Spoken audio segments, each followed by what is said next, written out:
서리 그 말씀 위에 굳게 서리라 주님 약속하신 말씀 위에서 세상 염려 내게 엄습하고 accusing anyone who voices any suspicions of being a 용감하게 conspiracy 힘써 theorist and an 싸워 election denier and a white 이기며 supremacist. 약속 Speaking of 믿고 chicanery, at 굳게 this point someone might be tempted to take me aside and warn me that I myself am sounding a mite conspiratorial. You don't want to come off like one of those election deniers, do you? Of course I do.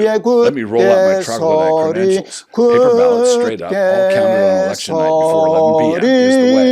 Lemon squeezy. No early voting, no ballot drop-off boxes, no electronic machines, no FBI raids on opposing candidates, no convoluted legal cases during an election, and no more calls for dropping the Electoral College for doing exactly what it was designed to do. Just call me old-fashioned. Having mentioned that, the people who want to abandon the Electoral College are also the people who want to determine the winner of the World Series by adding up the total number of runs scored in the series. Sorry, that is not the baseball way. Slaying this beast at the ballot box. Despite the constitutional problems with all of this, reasonable people lack the confidence that the Idaho Supreme Court would slap it down like they should. After all, they have parties hosted by the swells of Boise to attend, and their wives don't want to go and be stared at like something the cat just deposited on your throw rug inside the front door.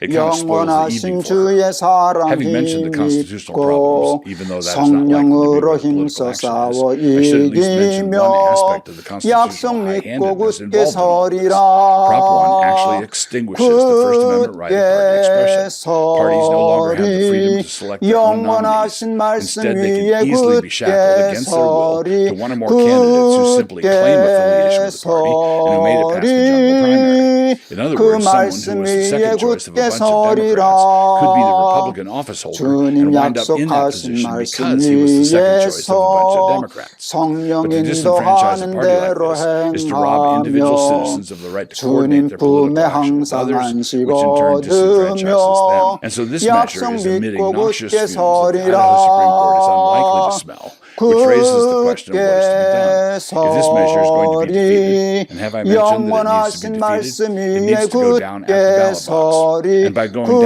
mean that the good people of Idaho need to soak it with a full can of lighter fluid and touch it off. Ideally, this should be accompanied with loud whoops. If this is not defeated, it will simply prevent Idaho from continuing to be Idaho.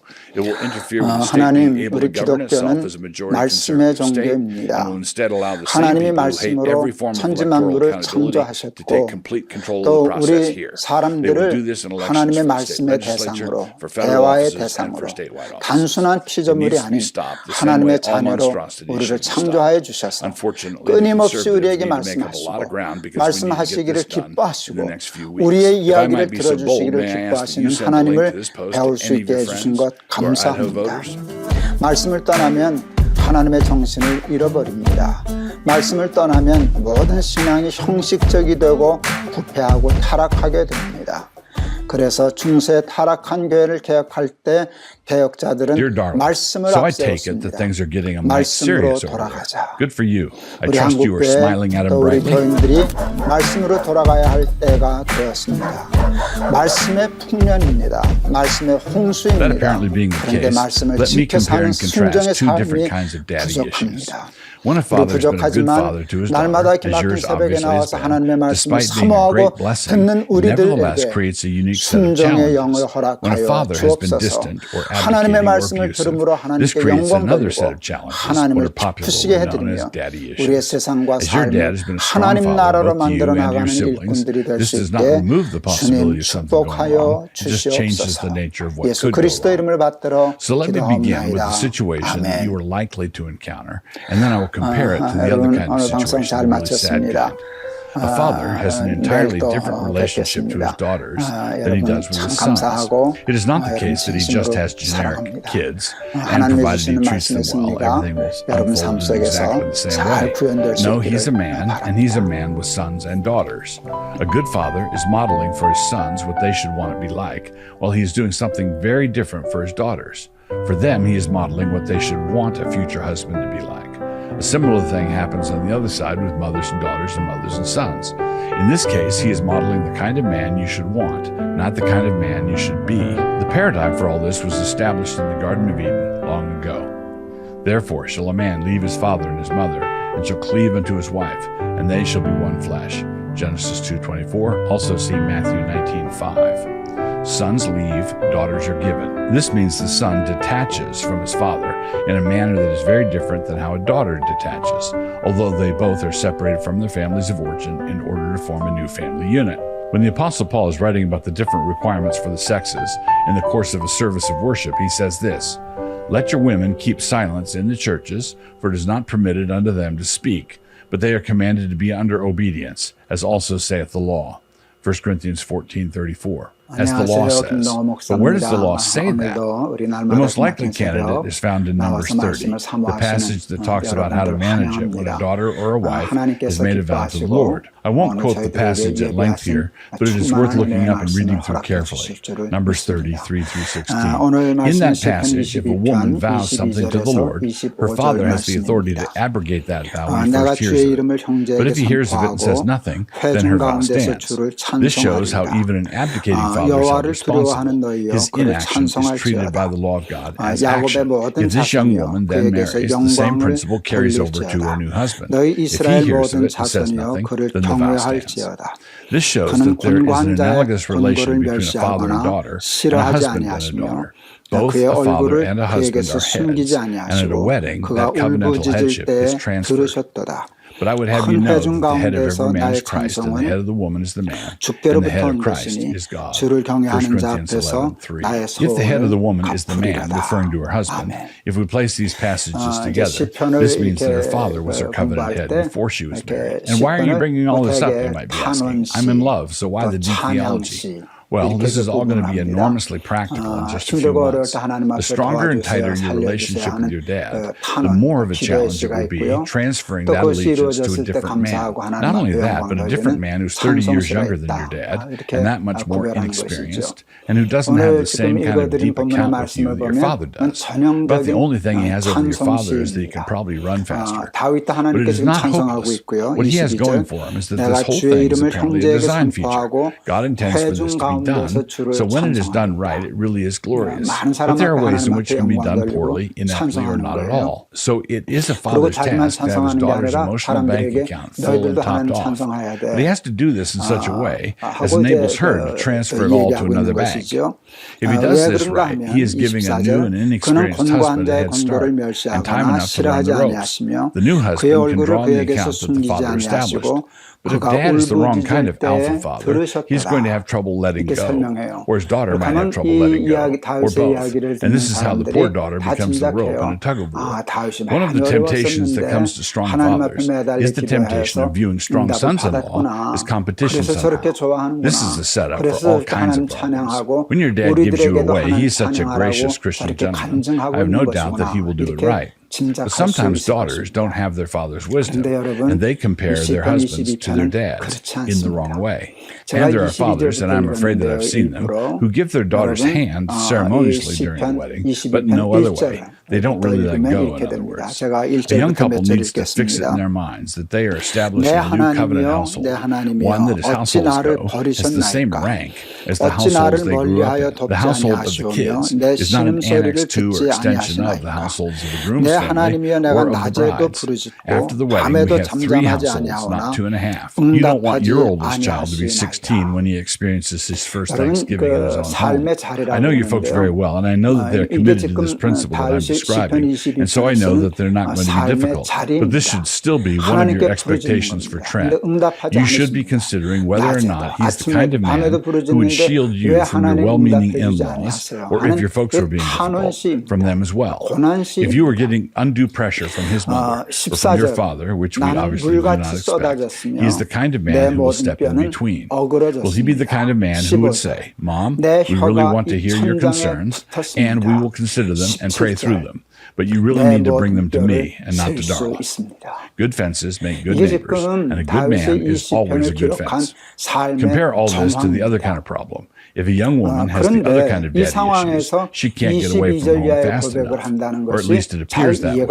But she has a vacuum inside, and she's looking for a way to fill it up. It is a vacuum that is shaped like an authoritative male head, and so she takes her father void, her father hunger with her. This is why she so easily latches on to or clings to a man or to men, to anyone that she thinks might be able to fill that void.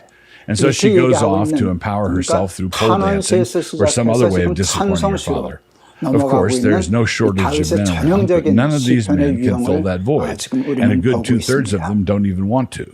They just pretend to want to in order to get her into bed, and then they are gone like the whistling wind. And just like the whistling wind, they never call anymore. But in a healthy situation, as I said above, the father of the bride is giving the new husband a head start. He is beginning a new venture in the establishment of his household, and a godly father has been the financier, a venture capitalist. When a secure daughter transfers her allegiance to her new head, which is not the same thing as transferring loyalty, affection, or respect, she is doing something that should come naturally. She loves and respects her dad, as always, but her allegiance has been transferred. She is a naturalized citizen of another country now.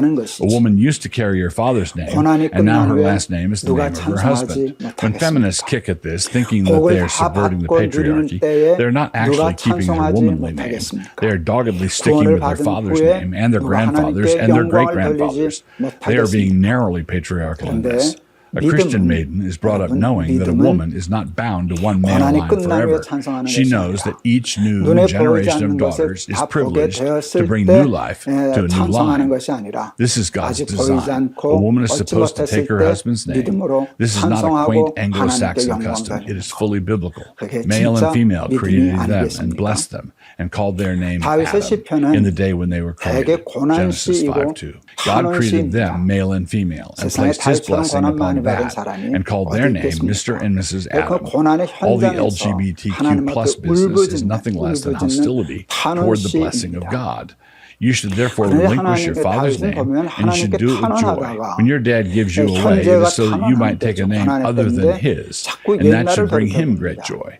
How could it not? It is God's design. With gladness and rejoicing, they shall be brought. They shall enter the king's palace. Instead of your fathers shall be your sons, whom you shall make princes in all the earth. Psalm 45.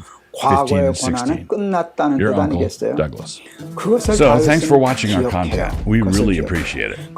I want to take a second to talk about my book, Angels in the Architecture, and how you can listen to the audio version for just 99 cents, which, if you round up, is a whole dollar. The modern view of the world is empty and lifeless, nothing more than a bunch of matter in motion, with life by the thousandth, millionth chance emerging from chaos. The modern world, as a result, can only conceive of progress as more efficiency, more technology, more domination greatly improves matter in motion. By way of contrast, the Christian faith presents a glorious vision for culture and a vision of the world in which truth, beauty, and goodness are built into the very molecules of the universe.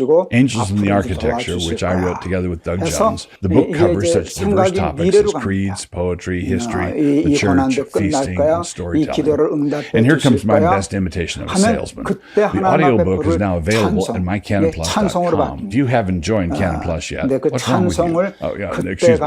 You can get your first month for just 99 cents by using promo code DOUG99, DOUG99, all caps. My name is in there not as an ego thing. We're just trying to help you remember it. The idea is that we can import anybody from anywhere and in any amount, and have the only result be a larger array of choices when it comes to ethnic restaurants. But answer me this, when the United Kingdom decided to import massive numbers of Muslims into their country, was this a triumph of British liberty or the suicide note of British liberty?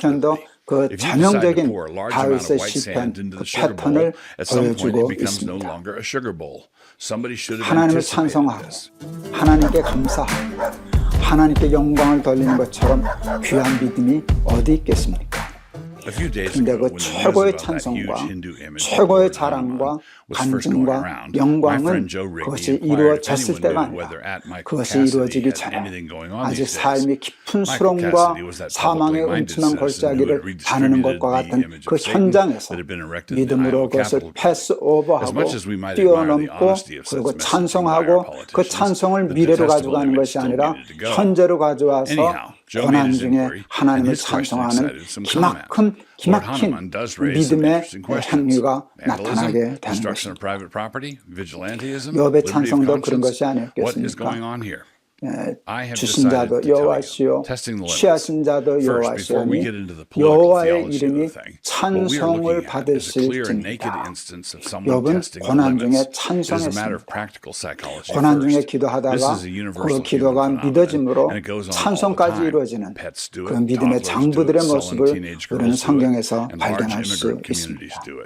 People naturally test boundaries. It is our way of 여러분 finding out who is 다윗과 같은 actually in 어려운 charge. 자리에서 Those who do the 하나님 testing 원망하고 are the confident ones, and those 의심하고 who act the part of the nonplussed 낙심하고 are not. Please follow 절망하는 me 건 carefully here. 여러분, The confident ones. 그건 The 당연한 question before the 일입니다. aggressive ones is, 뭐 how 믿음이 좀 far can we 작다고 push 얘기할 this 수 before 있지만 someone says no? 그것을 가리켜서는 The 믿음이 answer, at 없다. least today, 그렇게 is pretty 단정할 far. 수는 저는 When the strong 없습니다. gods come, the weak gods give way. Chesterton 암에 probably 걸려서 didn't say it, but he should 절망하고 have.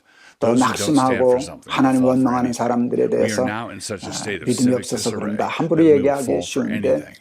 여러분 These 제가 Hindus know 얘기해서 what they believe, and 당신이 they have acted 걸려보세요. accordingly. Heartland 당신이 Americans 걸려보세요. don't know what they 그게 그렇게 believe 쉬운 and 게 wouldn't know how to 아니랍니다. defend it if 제가 they 그 did 얘기를 늘 know. They 하고 feel 나서 like something is wrong with 여러분 this whole thing somehow. 그 They cannot 다윗이 지금 articulate 이 it. 시편 When they try to raise 22편 their 상황에서 inchoate concern to 하나님 좀 family reunion, 원망하고 say, they have a learned 불평하고 cousin, a seminary grad, who 낙심하고 patiently 절망하고 explains to them that 해도 this is the price we 하나님 pay for liberty. 다윗 And thus an appeal is 괘씸하게 made to another 생각하지 giant statue, 않으셨을 this one 거라고 being 저는 up in New 생각합니다. York and not in 도리어 더 Texas. 불쌍히 The liberty 여기셨겠죠. that these Hindus have 얼마나 found 힘들면 here in the 그러냐. land of the free 그러실 should 하나님이시지 actually be celebrated. 네가 The 그것도 못 learned cousin 이겨내고 explains. 나를 못 믿어? Celebrated? 그렇게 Before 생각하실 addressing 하나님은 the argument of our 절대로 learned cousin, it needs to be pointed out that his 그러나 demeanor is thoroughly 이해되지 compromised. 않는 His 상황 sophisticated 속에서 dismissal of the whole thing 그 as though 상황을 it did not 이해하려 하지 constitute a 않고 grave problem 그 is an 상황에 answer that has 빠져들지 been 않고 marinating for some time now 어떠한 in a tray 형편과 filled with wickedness 처지와 and sin. 환경 속에서도 The Apostle Paul was 하나님을 deeply 믿고 distraught when he came to 신뢰함으로 Athens. 그 And why? 믿음으로 그 Because 자리를 the city was 빠져나와 crammed with idols. 하나님께 Now while 찬송하고 Paul waited for them 하나님께 in Athens, 감사하고 his spirit was 하나님께 provoked 영광을 within him when he 돌린다고 saw 할 that 때 the city was given over 하나님이 to idols. 받으시는 영광이 Acts 17:16 얼마나 크고 NKJV. 귀하게 The word rendered here is provoked is paroxysm. 여러분 The 욥도 word from which we 그랬고요 get our 다윗도 paroxysm. 그랬고요 The 많은 Apostle 신앙의 Paul was 장부들 worked up over this 위인들이 because idols and 고난 idolatry 중에도 are 하나님을 always and everywhere an 찬송했었습니다. affront to the living 전 God. 그것이 그렇게 Anyone who can take the proliferation 부럽습니다. of idols right in stride 어떠한 is someone who's 형편과 not walking with the Spirit. 처지에서 Galatians 5:25. His stride doesn't 하나님 match the 찬송할 Spirit 수 있는 at 사람 all. How could it be a 되기를 matter of 저는 great 바랍니다. distress that Athens 근데 was 오늘 filled 설교 with idols 준비하다가 and 좀 not be a 무서운 matter of 마음도 great distress 들었어요. that America is 제가 filling 이렇게 up with 설교하는 them? 것을 보고 So 사탄이 before we 너도 have our 한번 debate over 해볼래? what we should 하고 practically 저를 do 정말 about such 극심한데 displays, 뼈를 let 셀 us 수 at least 있는 agree that the 고난은 그 presence 뭐라냐면 among us is a grief and 하는 생각이 abomination. 솔직히 좀 들었어요. Battle of the gods. 무섭습니다. In the image above, I 저 juxtaposed a picture of the 그렇게 Statue of 자원하는 Liberty, 마음 없습니다. 305 feet tall, 그게 왜 and the Lord 무섭지 무섭지 Hanuman, 90 않겠습니까? feet tall, third largest statue 그런데 of the U.S. 오늘 이런 I'm 시편을 representing this 공부하면서 as a battle 마음으로 of the gods. 다짐합니다. And right this 원치 minute, the 않지만 Statue of Liberty is 만에 losing. 하나 The Statue of Liberty is 나에게도 losing 그와 같은 despite what 일이 the learned 일어난다면 cousin says, because 다윗처럼 although she 하나님 is 찬송하는 taller, 사람 she is 되라고 clearly the weak 나한테 오늘 God. 미리 Defenders of the 예방 주사를 proliferation of idols will 놔주신구나 want to say that 이렇게 liberty is 생각하고 winning because she 달게 has 이 given her 주사를 blessing to it. 맞습니다. I say she is 그리고 losing because 어떤 she clearly 형편과 has no 처지 idea how 속에서도 Planet of the Apes 하나님 ended. 찬송하고 I should 하나님께 note that I'm 감사하고 only talking about the 하나님께 Statue of 믿어드리는 Liberty in her 사람 current 되려고 Nahashtan phase. 노력할 겁니다. As originally conceived, 우리 we should 날마다 have no 기막힌 problem 새벽 with such a welcoming 사랑하는 presence in New York 여러분들도 Harbor, a 저와 glorious 같이 그 personification of 믿음의 actual 길을 liberty 걸어가는 for those immigrants who 사람들 are 되실 수 seeking it. 있기를 But as liberty is 바랍니다. currently conceived and defended by people like the learned 우리 cousin, all such 31장 오늘 conceptions of 찬송 liberty are the 골랐어요. enemy of liberty. 찬양하라 Aristotle once made the 복되신 distinction 구세주 between the 예수 behaviors that democracies 백성들아 like 사랑을 and the 전하세 behaviors that will preserve 이건 어렵지 democracies. 않은데요. We have a 다윗처럼 similar situation here. 뼈를 셀 수 있는 There are the behaviors that liberty 밤에도 likes, and there are 낮에도 the behaviors that 부르짖는데 will preserve 응답하지 liberty. 않으시는 A 그 disintegrated 절망 definition of 속에서도 liberty will 이 찬송 necessarily 부를 수 있는 descend 그런 into 사람 되기를 anarchic 바라서 freedom. Do 이 what you 찬송 feel, 골랐습니다. whenever and however you want. This is liberty with leprosy, and it is not long 찬양하라 before the fingers start 복되신 falling off. 구세주 A 예수 corrupt conception of freedom will devour liberty. By way of 백성들아 contrast, the 사랑을 biblical understanding of liberty is form and 전하세 freedom together, bounded liberty under law, liberty with clear 경배하라 definition. 하늘의 In 천군과 short, it is 천사 liberty that knows how to defend itself 주님 because it knows how to 앞에 define itself. 영광을 It is the servant of 돌리세 Christ. This kind of liberty, the kind we have enjoyed for centuries now, is something that rests upon the 우리를 bedrock of the Christian consensus. 지키시고 If you don't have that as your foundation, you cannot have the building. Allow me to state it another way. Religious liberty and toleration are Christian values, and you cannot maintain religious liberty and toleration without maintaining the Christian basis for it.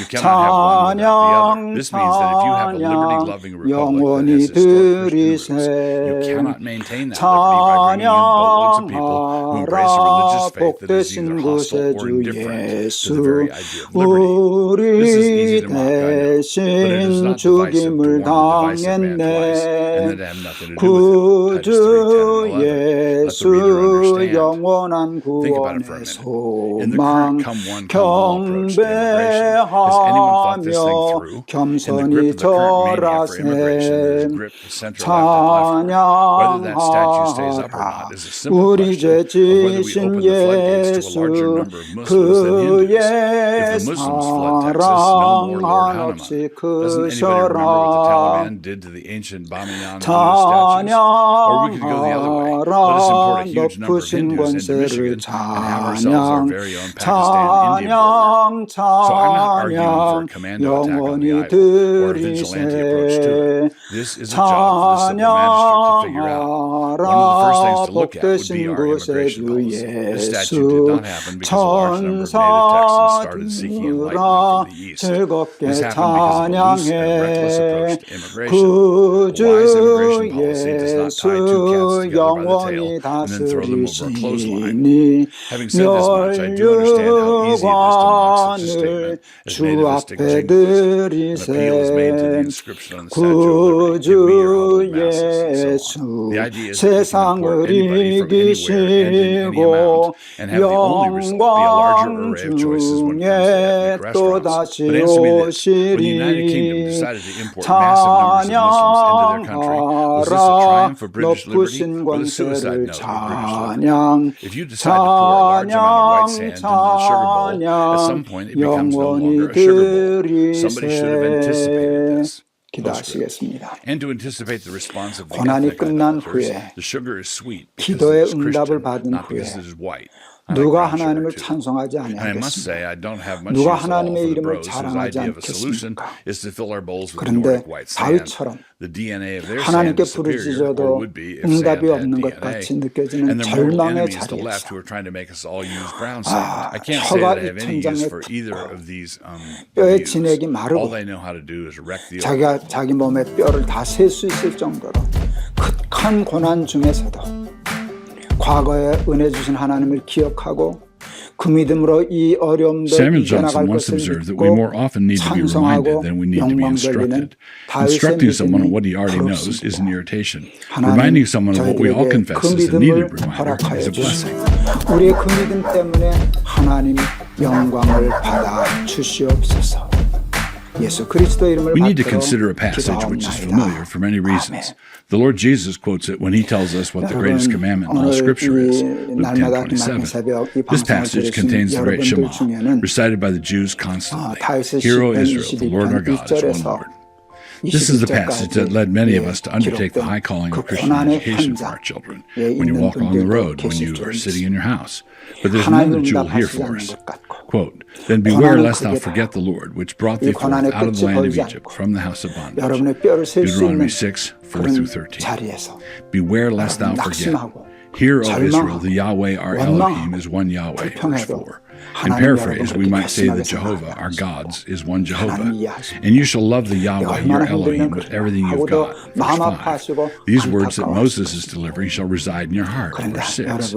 As a result, they must also be in your mouth as you teach your children in every setting. Verse 7. Tie them onto your hand, bind them to your forehead. Verse 8.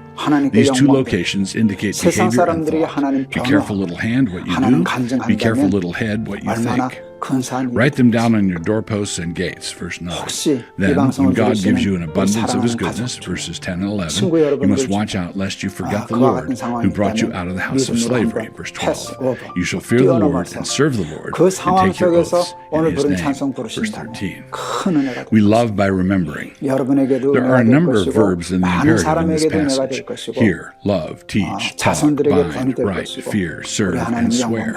But we should be able to see that they all come together in this one verb, remember. Do not forget, verse 12.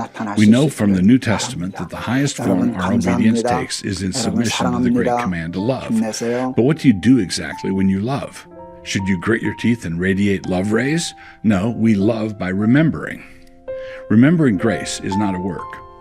With a doctrine like this one of the first things we might forget is that God loved us first. If we love because he first loved us, 1 John 4:19, then we remember him because he first remembered us. This means that God remembers us, and it is only because he remembers us that we can remember him. There are numerous examples of God's remembrance, so let's just point to a few. God remembered Noah, Genesis 8:1. God remembered Rachel, Genesis 30:22. God remembered his covenant with Abraham, Isaac, and Jacob, Exodus 2:24. God remembered the house of Israel, Psalm 98:3. What is all this but to say that God loved his people? So remember then, salvation is by grace through faith, from first to last. How then should we love? When forgetfulness begins, love is then in decline. Do not forget all the Lord's benefits, Psalm 103, verse 2. The Israelites did evil when they forgot, Judges 3:7. Paul loved the poor by remembering them, Galatians 2:10. The blood of Jesus is the only possible covering for our sin.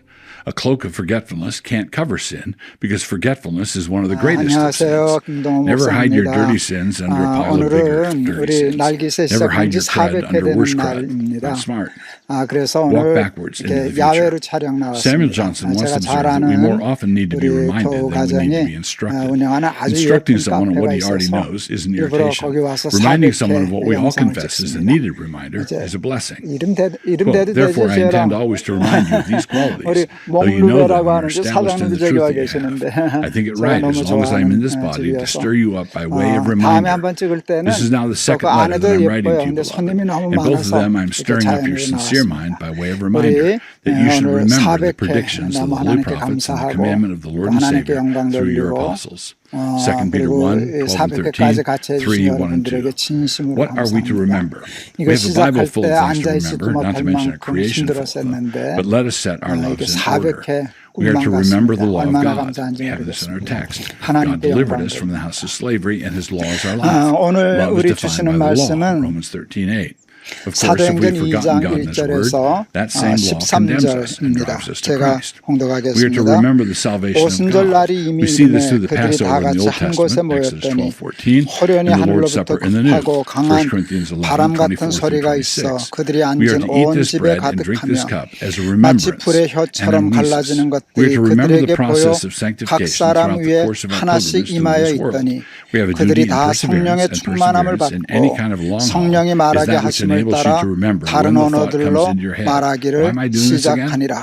그때 경건한 유대인들이 천하 각국으로부터 와서 예루살렘에 머물러 있더니 이 소리가 나매 큰 무리가 모여 각각 자기의 방문으로 제자들이 말하는 것을 듣고 소동하여 다 놀라 신기하게 여겨 이르되 보라 이 말하는 사람들이 다 갈릴리 사람이 아니냐 우리 각 사람이 난 곳 방언으로 듣게 되는 것이 어찌미냐 우리는 바데인과 메데인과 엘람인과 또 메소포타미아 유대와 갑고도기아 본도와 아시아 부르기아와 밤빌리아 애국과 및 구레네에 가까운 리비아 여러 지방에 사는 사람들과 로마로부터 온 나그네 곧 유대인과 유대교에 들어온 사람들과 그레데인과 아라비아인들이라 우리가 다 우리의 각 언어로 하나님의 큰 일을 말함을 듣는도다 하고 다 놀라며 당황하여 서로 이르되 이 어찌된 일이냐 하며 또 어떤 이들은 조롱하여 이르되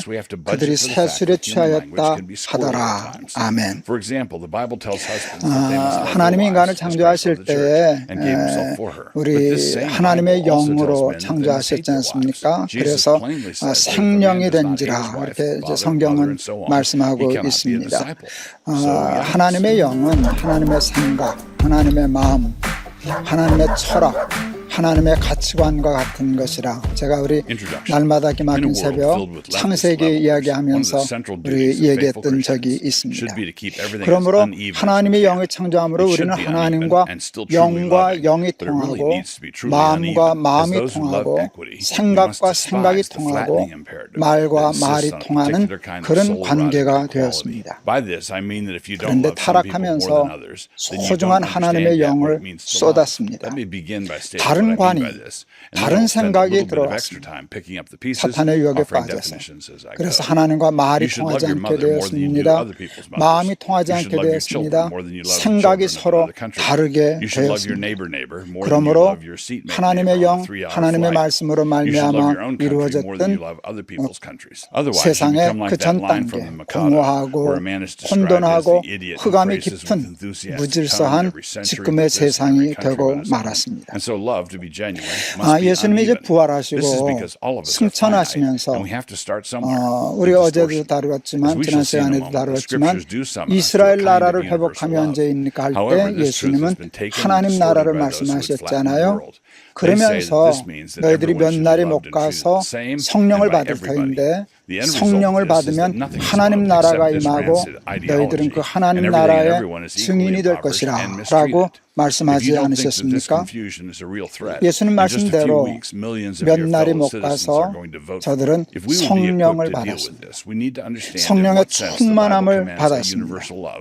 그런데 여러분 성령 받았을 때 첫 번째 나타났던 은사, 현상이 뭐였죠?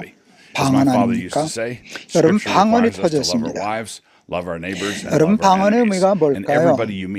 창세기 11장에 보면 노아의 후손들이 하나님을 대적하려고 했을 때 하나님이 기가 막힌 벌을 내리셨어요. 그것은 언어를 혼잡케 한 것이에요. 말이 통하지 않게 하신 것이에요. 그래서 저들은 함께 살 수가 없었고 결국은 각 곳으로 흩어졌죠. 그리고 말이 안 통하니까 다투고 싸우고 미워하고 시기하고 그러는 삶을 살지 않았겠습니까? 그런데 방언은 창세기 11장의 바벨탑 사건의 정반대 사건입니다. 창세기 11장에는 하나님을 대적하려고 했었는데요. 성령 받고 하나님과 하나 되니까 말이 통하기 시작한 거예요. 사람들의 말이 통하니까 마음이 통하고 생각이 통하고 그러니까 순식간에 그 공동체가 천국이 되지 않았습니까? 하나님과 생각이 통하고 사람들과도 한 마음이 되고 그것이 하나님 나라고 그것이 천국이 아니겠습니까? 말이 바뀌었다는 것은 방언을 한다는 것은 그런 의미가 있는 것입니다.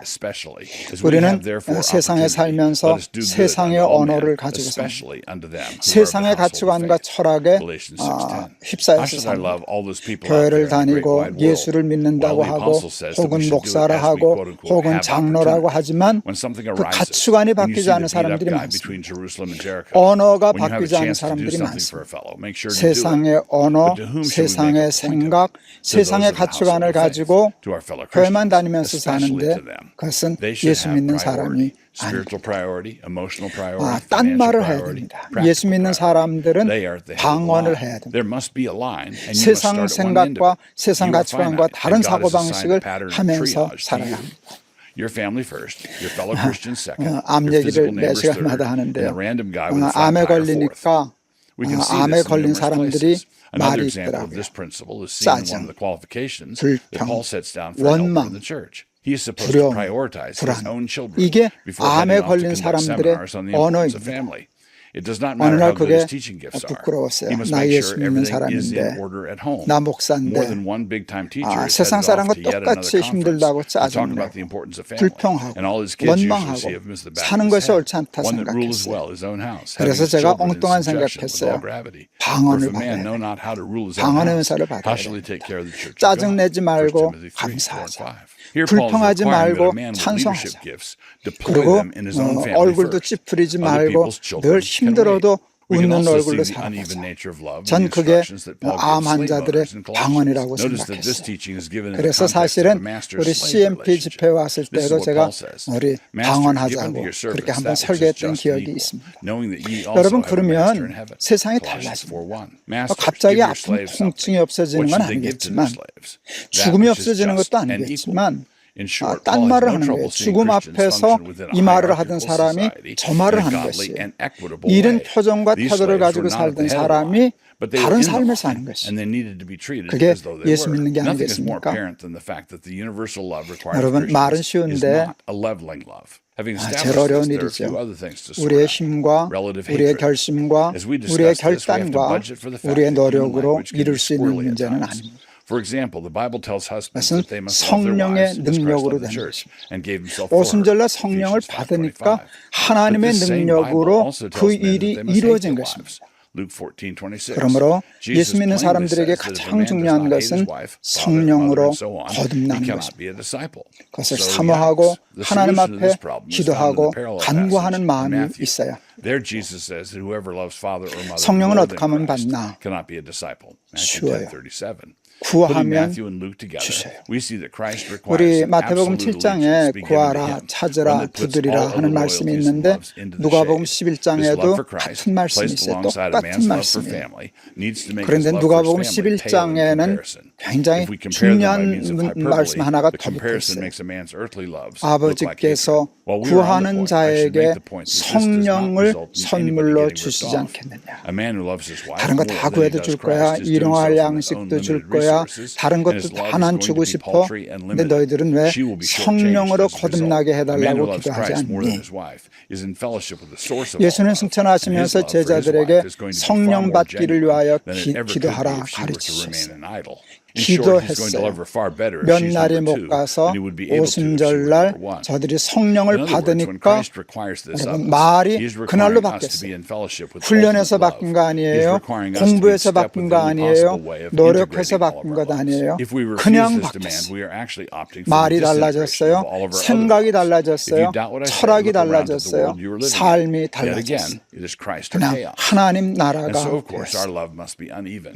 우리 사랑하는 날깃의 가족 여러분, 그냥 교회 다니는 거로 성경 좀 배우는 것으로 만족하지 말고 간절한 마음으로 사모하는 마음으로 하나님 저도 성령으로 거듭나게 해주세요.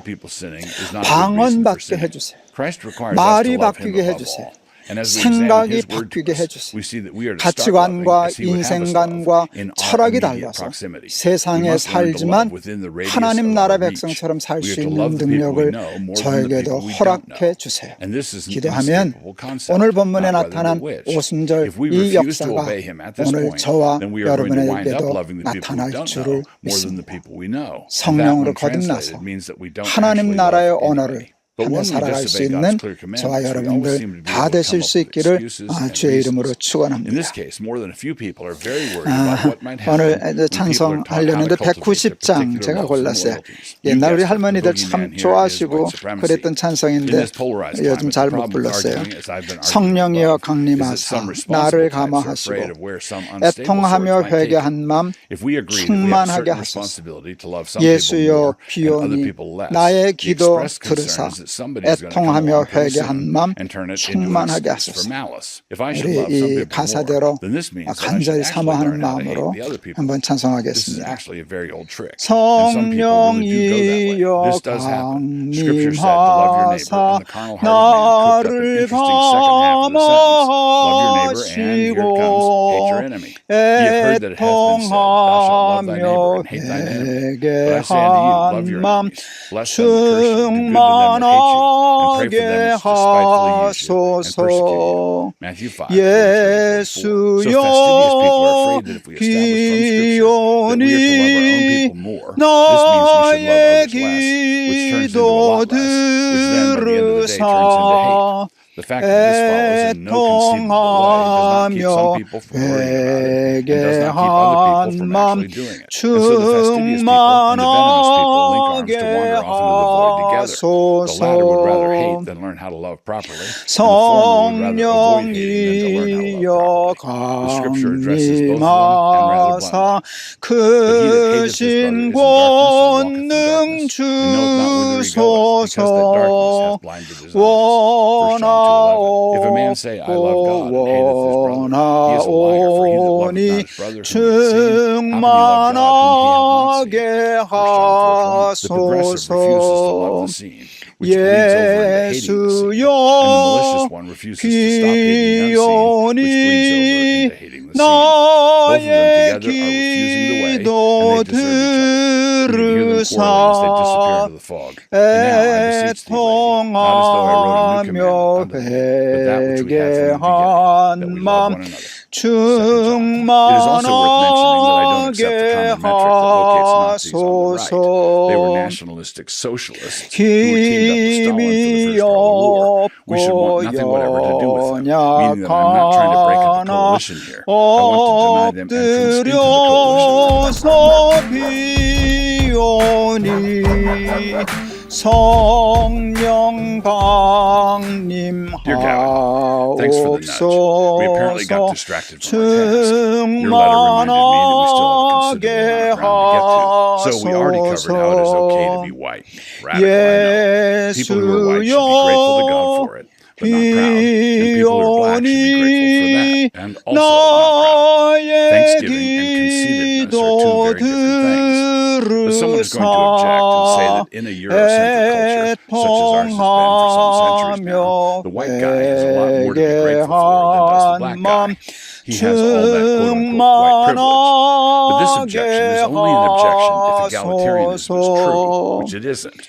Another name for privileges is blessings, and those who have had more blessings should be all the more grateful. And they should be generous and eager to share. 1 Timothy 6:17-19. But this need to be grateful for your whiteness does create a dilemma. Let us say that you come to this settled conviction in your soul. It is okay to be white. You breathe deeply and are satisfied. But if any of the progressives of your acquaintance get wind of this new demeanor of yours, you will almost certainly find yourself assailed and upbraided as a racist pig. In fact, you can also be assailed on those same charges simply for being white. And if you compound your guilt by refusing to acknowledge any guilt, the accusations will automatically ramp up to the next level. You are compounding the sin by refusing to acknowledge any sin in it whatever. But if we've done our work thoroughly here, that won't bother you at all. Every Christian should be comfortable in their own skin, regardless of what color it is. Individual behaviors can change, and under the influence of the gospel, cultures can be changed over time, as Paul exhorted Titus regarding the Cretans, Titus 1:12 and 13. But the blueprints of your DNA, blue eyes, XY, white skin, blonde hair, are both a gift and an assignment from God. Obey your chromosomes. 우리 날마다 기막힌 새벽이 오늘로 400회를 맞이하였습니다. 꿈만 같습니다. 저에게는 기적과도 같습니다. 내게는 능력이 없었지만 힘도 없었지만 겉을 앉아있을 힘도 없었지만 하나님이 힘 주시고 능력 주셔서 능치 못할 일이 없다 할 만한 일을 이루게 해주신 하나님을 찬송합니다. 언제까지 이 방송이 계속될는지 모르지만 끝까지 지켜주시고 인도하여 주시고 축복하여 주시옵소서. 우리 날마다 기막힌 새벽에 참여하는 모든 우리 하나님의 사랑하는 가족들에게 성령의 충만함을 주옵소서. 거듭남을 주시옵소서. 우리의 힘과 노력과 결심과 학습으로가 아니라 하나님이 공급해 주시는 힘과 능력으로 거듭나서 방언하게 하옵소서. 세상 사람과 다른 가치관과 인생관과 철학을 가지고 살게 하여 주옵소서. 하나님과도 통하고 사람들과도 말이 통해 땅에 살면서도 천국을 살아내는 우리 사랑하는 식구들 다 되게 하여 주시옵소서. 예수 그리스도 이름을 받들어 감사하며 기도하옵나이다. 아멘. 우리 방에서 녹화할 때도 좋지만 이렇게 자연에 나와서 하늘도 보이고 구름도 보이고 새소리도 들리고 너무 좋습니다. 좀 자주 이런 시간이 있었으면 좋겠습니다. 오늘 좋은 장소 허락해 주신 우리 농부배 사장님에게도 감사드리고 한번 손님 없는 시간에도 와가지고 우리 CMP 가족들도 한번 여기서 같이 만나면 좋겠다 하는 생각도 들었습니다.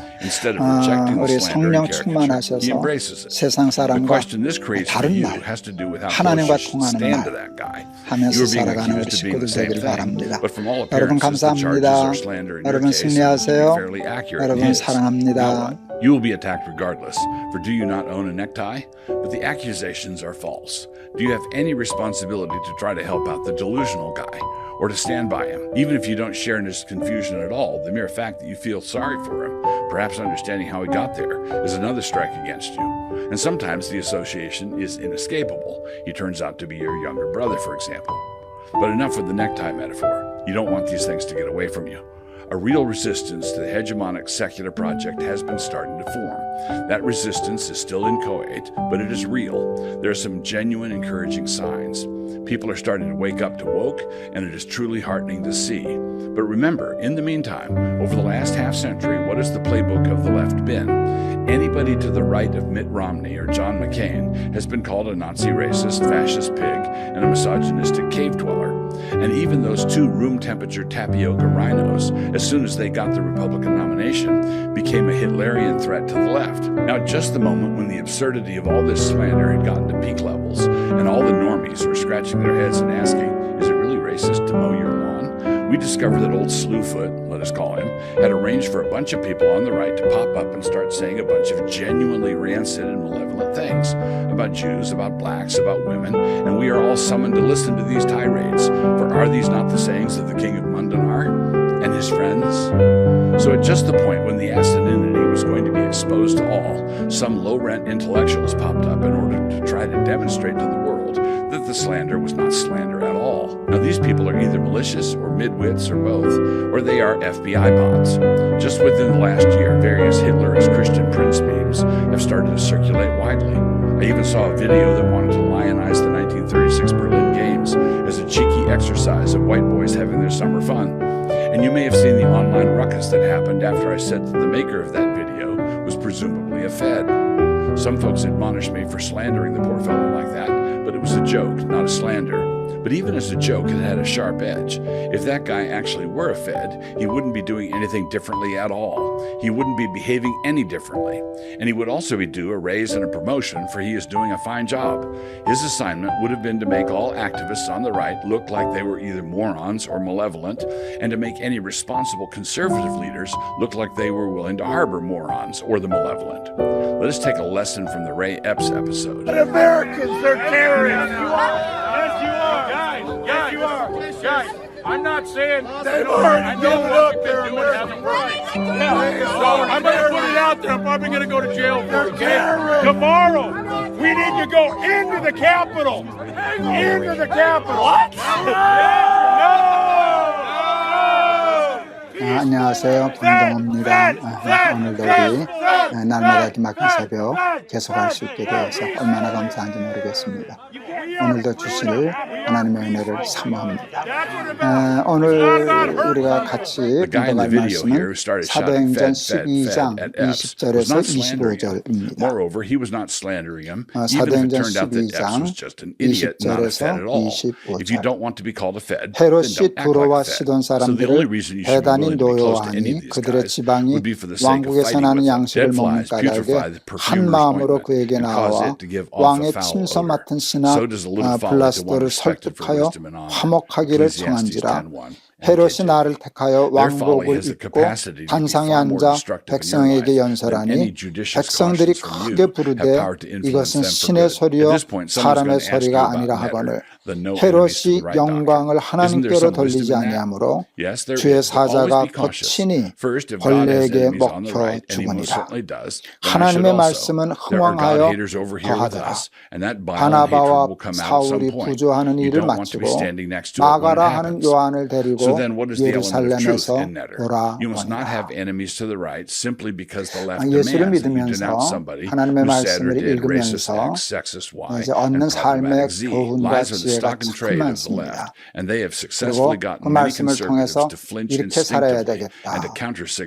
이거는 조심해야 되겠다. 라고 하는 것들도 참 많이 깨닫습니다. 그런데 제 삶의 말씀을 통해서 갖게 된 굉장히 중요한 핵심적인 것이 있어요. 그것이 저는 선악과 사건이었어요. 그게 굉장히 참 중요한 사건이더라고요. 선악과 따먹지 말아라. 근데 사탄이 하와와 아담을 유혹해서 따먹는 날에는 네가 하나님이 되리라. 내 삶의 주인은 너다. 이렇게 유혹해서 선악과를 따먹고 범죄하여 타락하였습니다. 이 아담과 하와의 선악과 따먹고 범죄함이 우리에게는 원죄가 되었습니다. 그래서 그 원죄는 우리의 어떤 본능이 되었는데요. 우리의 본능 속에는 뭐가 있는가 하면 스스로가 주인이 되려고 하고 스스로가 하나님이 되려고 하는 그런 죄악된 본능이 있는데 이것이 우리의 삶을 파멸시키고 멸망시키는 핵심이라는 사실을 알게 되었습니다. 그런데 그 원죄가 저에게도 있고 그 본능이 저에게도 있어서 조금만 방심하면 나도 모르는 사이에 영광을 하나님께 돌리지 아니하고 내게로 돌리고 내가 하나님 자리에 가앉아 있고 그렇기 때문에 늘 그런 실수를 범하지 않으려고 늘 애쓰고 노력하고 기도합니다. 우리 마태복음 공부할 때 복음서 공부할 때도 다루었는데요. 예수님이 광야에서 40일 금식하고 성령의 충만함을 받으셨을 때 사탄이 세 가지 시험을 하지 않았습니까? 그 두 번째 시험이 뭔가 하면 성전에서 뛰어내리라. 뛰어내리면 천사가 발을 붙들 것이다. 그러면 내가 영광을 얻지 않겠냐. 사람들이 그거 다 볼 텐데 요셉 아들인 줄 알았더니 하나님의 아들이구나. 천사가 와서 발 붙드는 거다. 그렇게 하면 그때부터는 내 시대가 열리는 거야. 너는 영광을 받게 될 거야. 그런데 여러분, 이 사탄의 시험이 두 번째 시험이 노리는 게 있었어요. 그것은 십자가였어요. 여러분, 예수님이 이 땅에 오신 목적은 헛된 영광을 얻어서 스타가 되고 영광을 누리기 위해서가 아니에요. 그러려면 그냥 하늘 보좌에 계셨으면 돼요. 예수님이 이 땅에 오신 것은 십자가에 달려 돌아가심으로 우리 모든 인류의 죄를 사하여 주시기 위함이었어요. 사탄은 예수님이 영광 받는 것도 배아프지요. 싫죠. 그런데 정말 사탄이 힘들어하는 건 십자가 지는 거거든요. 그래서 십자가 지는 걸 막으려고 헛된 영광에 눈 어둡게 했어요. 그래서 저는 두 번째 시험이라고 생각해요. 요즘 우리 한국교회가 이 두 번째 시험에 빠져서 몰락하고 있다. 정신 바짝 차려야 된다라고 늘 생각하고 있어요. 교회가 부흥하고 성도가 많아지고 교회가 커지고 힘이 세지면서부터 목사, 장로, 권사, 직분 있는 분들이 자기도 모르는 사이에 저를 포함해서 하나님을 대신하게 되었어요. 헛된 영광에 눈 어두워서 하나님의 영광을 부족시하셨습니다. 그래서 여러분, 한국교회는 사탄의 두 번째 시험에 빠진 교회가 아닙니다. 스스로 반성해야 됩니다. 성경에 보면 무화과 나무가 있어요. 비유가 있어요. 무화과가 한번 그랬으면 옥설 무자, 꽃 타자, 열매가 자 쓰지 않겠어요? 그러니까 꽃 없이 열매 맺는 나무라 하는 뜻인데 꽃 없이 어떻게 열매를 맺겠어요? 근데 여러분 무화과 나무 꽃 보신 적 있으세요? 아마 없으실걸요? 그 보셨다면 어떻게 무화과라고 그럴 수 있겠어요? 꽃이 없으니까. 알려주시는데요. 무화과 길러보신 분들이 알려주시는데 무화과는 꽃이 열매 안에 있다네요. 그러니까 꽃이 보이지 않아요. 제가 전에 그 친구들하고 한번 일식집을 갔는데 저녁에 식사를 하러 갔더니 술 안 마신다고 안 받아주더라고요. 그래서 일식집 중에 몇은 저녁에는 술 파는 요정이 되는구나 하는 것을 알고 있었어요. 제가 영락교회 있을 때 친구 목사님 좀 점심 늦게 와서 근처에 있는 일식집을 갔더니 마침 점심을 다 장사를 끝내고 저녁 장사 준비를 하더라고요. 그래서 이제 장사를 안 하는가 보다 나올랬더니 2층에 올라가시라고 또 방에서 식사하고 가시라고 해서 올라갔더니 복도에 한복을 곱게 차려입고 짙은 화장을 한 여자들이 꽤 많이 있더라고요. 그래서 알았어요. 아, 여기도 저녁은 요정이 되는구나. 방에 들어가서 식사를 하는데 큰 액자에 목단이라고 그럴까요? 큰 빨간 꽃 한 송이가 그려져 있는 동양화가 있는데 거기에 이렇게 써 있더라고요. 꽃이 있어서 인생은 즐겁다. 그때 깨달았어요. 우리는 무화과다. 나는 무화과다. 열매 맺기 위해서 하나님이 이 땅에 심으셨지 나를 무슨 꽃처럼 만드신 것이 아니라 내 영광을 위해서 하나님께 돌릴 열매를 맺지 못한다면 나는 그냥 화류의 인생에 지나지 않는구나 하는 생각을 하게 되었습니다. 그런데 이 유혹에 얼마나 빠지기가 쉬운지 모릅니다. 여러분 오늘 헤롯 헤롯이 백성들 앞에서 연설을 하니까 백성들이 아부하는 것이죠. 이건 사람 소리가 아니야. 이것은 신의 목소리야. 그 바람에 헤롯이 홀딱 넘어가가지고 거기에 도취됐어요. 그리고 영광을 하나님께 돌리지 않고 자기가 정말 신인 것처럼 착각하고 그렇게 되었는데 벌이 무섭네요.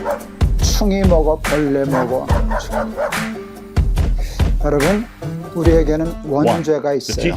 자기를 높이고 자기가 영광을 받고 하나님의 자리를 대신하려고 하는 그런 헤롯의 마음이 우리에게도 늘 있는데 여러분 썩지 말고 늘 정신 차려 깨어있어서 모든 영광을 하나님께만 돌리고 이 헤롯과 같이 무화과 화류의 인생처럼 그렇게 살지 않고 하나님께 영광을 돌리고 살아가는 삶의 본분을 다하는 저와 여러분이 되었으면 좋겠습니다. 오늘도 한 가지만 더 좀 다루고 가고 싶어요. 오늘도 24절에 보니까 이 말씀이 참 좋으네요. 하나님의 말씀은 흥왕하여 더하더라. 하나님의 말씀은 흥왕하여 더하더라. 말씀의 흥왕은 참 어려운 것이에요. 말씀의 흥왕은 어려워요. The Bible does not require a universal submission of women to men or the necessary submission of any given woman to any given man. The Bible requires women to be submissive to their own husbands, which is a protection against having to submit to men generally. Further, because no one can serve more than one authority, this scriptural teaching amounts to a prohibition of a woman submitting to other men. Nor does Scripture require new absolute submission to her husband. No authority in this fallen world is absolute and includes the authority of a husband. When the authority of a husband turns rancid, a wife should receive the help of fathers, brothers, friends, and or elders to help her stand up against it. I've been involved in this sort of intervention more than once.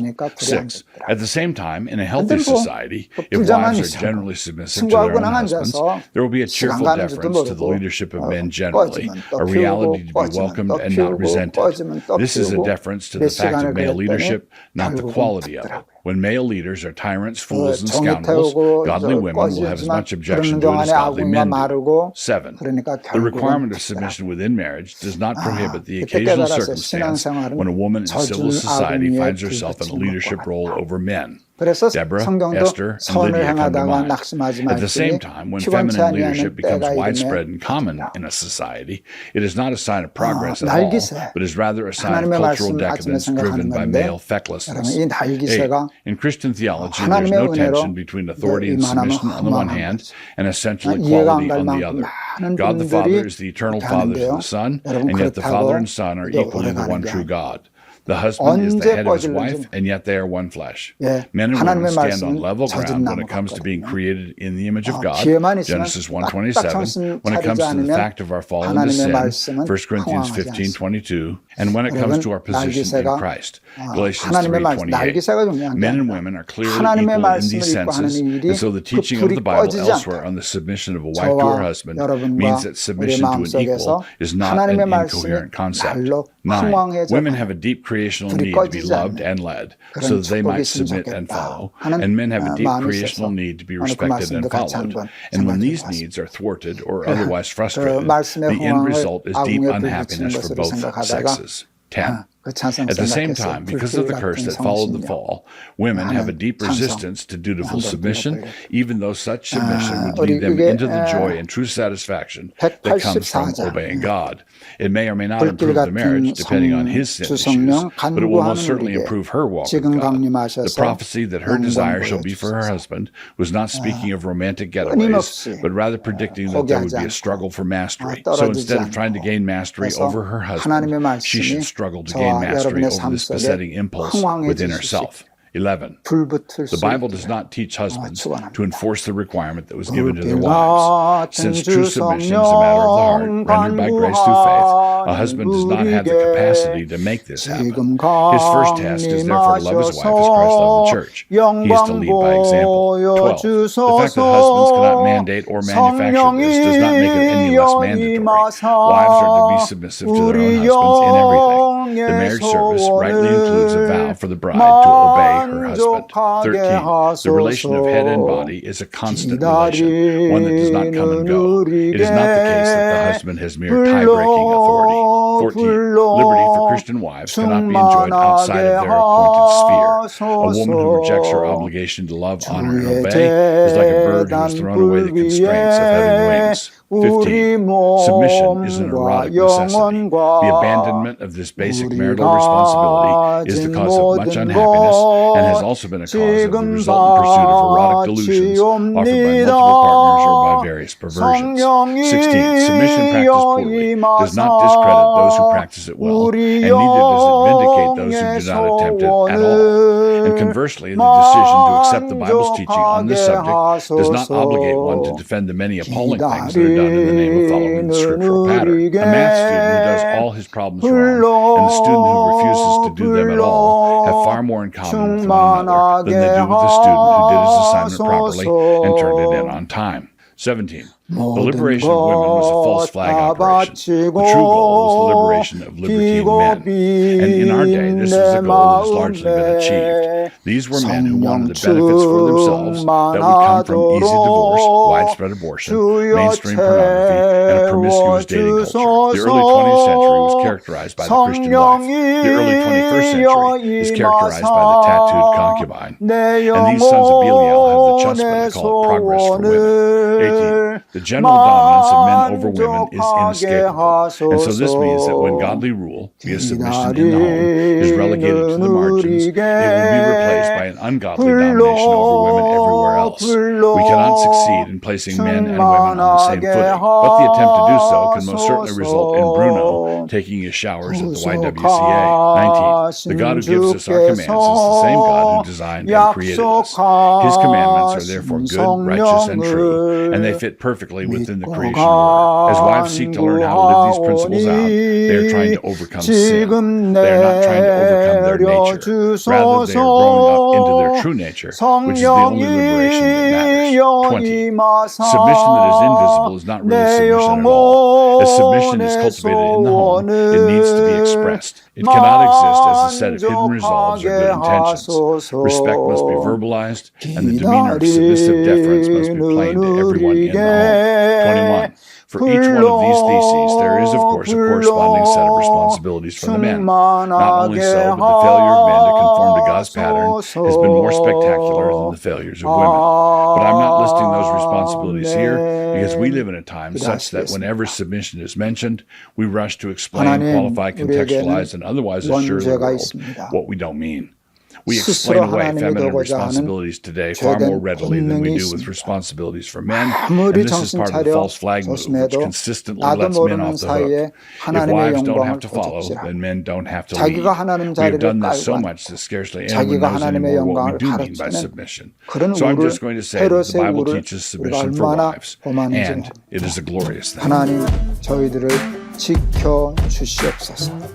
하나님께만 영광을 돌리고 자기를 부인하고 자기 십자가를 지고 예수 쫓을 수 있는 믿음의 사람들이 되게 If only there were a band of 하여 Burkean conservatives out there who were engaged with culture and who were committed to a Kuyperian version of resourcement and historic reform practice. If only there was something like that. 쉽지 않습니다. 우리가 죄인이기 때문에 말씀의 흥왕은 Introduction. 나무에 One of the things 불 that everybody needs to be braced for is a spate of 젖은 articles, 나무에도 books, 불 think 붙일 pieces, 수 있습니다. documentaries, and the like 붙을 on the rising 때까지 threat of 포기하지 Christian 않냐. nationalism. That being the case, you are 불 likely to hear a lot about it from me as well. 드디어 I intend over the coming 하나님의 months to sharpen my machete of 불길같이 우리의 disobfuscation 삶에 and to gather in 흠어할 줄 fellowship 믿사. with you to clear out some of these 그복을 thickets. 우리도 Let us 받게 begin with a 하옵소서. definition, just so we keep things 날기새를 perfectly 통하여 clear. A 하나님의 Christian 말씀이 nationalist is anyone to the 온 right 땅에 of Susan Collins. 널리 퍼지고 Just kidding, mostly. 흥왕하게 A recent article at 하옵소서. Mere Orthodoxy 예수 recognized 그리스도 this 이름을 problem 받들어 at any rate. The author, 기도하옵나이다. Miles Smith, was not objecting to the uselessness of Christian nationalism, 헤롯은 but 벌레 rather to the 먹어주었습니다. uselessness of the term 하나님의 Christian 영광 nationalism. 가리키는 In his article, 가르치고 Smith makes a 살면 number of shrewd 화르게 observations 인생 with 되고 which I am in hearty 아무 agreement. 가치 없는 And I like his 인생 될 intellectual 수밖에 honesty when it comes to historical 썩지 않고 theology. He 자기를 does 경계하고 recognize that the 지켜서 magisterial reformers had an 하나님으로 attitude 하나님 toward the civil magistrate that was 하나님께 not 영광 돌리며 살아가는 secular. 신앙인 So 되시기를 there's some 바랍니다. good stuff here, and I agree with 젖은 him 나무에 that a 불 term 붙인 of 것 abuse 같지만 that is currently 늘 being used to 하나님의 marginalize 말씀 any and all 붙잡고 conservative 살아서 believers is 하나님의 not 말씀이 necessarily the term 저와 we would 여러분의 have 삶 picked to 속에 describe our position 흥황해지기를 had we gone out shopping 이름으로 for a term, 축원합니다. which we didn't. 오늘도 여러분 At the same 승리하세요. time, 3 cheers for 말씀으로 Christian 승리하세요. nationalism. And I hardly 감사합니다. ever use exclamation 여러분 marks. The reason I 사랑합니다. say this is because also at the same time, I think Smith is overlooking a couple of important points. What are they, you ask? I'm glad you brought it up, I reply. The populism issue. In order to get a grasp of the biblical background on this particular issue, I would refer you all back to an important piece I wrote back in January of 2021. What are we to make of all the Jesus mobs in the New Testament? And why does it matter? Mobs are mobs, and angry mobs are angry mobs. Smith is exactly right about Luther's dim view of the peasants' revolt. At the same time, do we not sometimes wonder if the peasants, humanly speaking, might not have been severely provoked? Is it possible that they had been goaded right up to the point of human endurance? Yes, this is possible. This is because mobs are not only mobs, elites are elites, and corrupt elites are corrupt elites. Because human governance is inescapably hierarchical, it is therefore really important that the rulers conduct themselves in light of God's revealed will. Because if they don't, and they get into a mindset where they answer only to themselves, if they appoint themselves to occupy the role of secular lords, this means that they will start to do all manner of unconscionable things. They begin to beat the male and female servants, and they eat and drink, and they get drunk. Luke 12:45. Quote, "The prince that wanteth understanding is also a great oppressor, but he that hateth covetousness shall prolong his days." Proverbs 18:16. I'm quite prepared to believe that the rioting mobs in Sri Lanka are capable of any number of dirty deeds. Angry mobs do what angry mobs do. I do not view them as a surging flood of righteousness. When the dam gives way, the water flows where it's going to flow. At the same time, we should be willing in principle to have a few words with those bringers of uplift who decided in their great wisdom to blow up the dam. In the name of preventing climate change, a number of restrictive laws were introduced in Sri Lanka, which rendered the people incapable of feeding themselves. When this kind of thing happens, the people frequently develop opinions on the matter. The ruling elites running the current secular order are so mendacious, so corrupt, so incompetent, so duplicitous, so leprous, so diseased, so full of themselves, so hypocritical, so lecherous, and so godless, the end result of all their schemes for ushering in their endless sunshine and high-speed rail is that they have determined to blow up any number of dams. They've done it in the UK and the Netherlands and Spain and the United States and Sri Lanka and so on. What this means is that I don't have to defend the mobs because I'm not the one who caused them to form. Somebody else did that. What we are dealing with is grotesque mismanagement by the elites and at levels such that a form of grandeur creeps into it. Me, you don't want to blow up that dam. Them, but this would allow the salmon to swim upstream freely. Me, I dare say, but you still don't want to do it. Them, the engineer who designed this dam went to a party in blackface once in 1977.